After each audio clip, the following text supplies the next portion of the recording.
How to turn off voicemail on iPhone. Hello everyone, I am Bishaka and welcome to our channel. Now let's get right into the tutorial.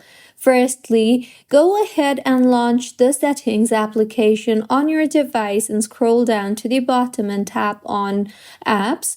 Scroll down again and you will see the option for phone. Tap on it and scroll down again and you will see the option for call forwarding. Tap on call forwarding option and then go ahead and toggle off the toggle button for call forwarding, and this will prevent the call from going to voicemail.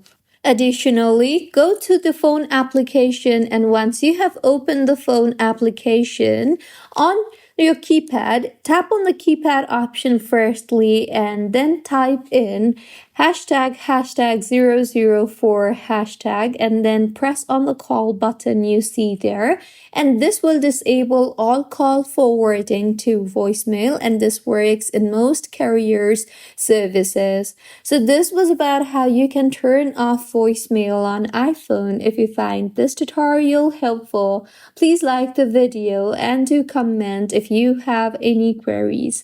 Also, do subscribe to our channel for more helpful tutorials like this. See you on the next one.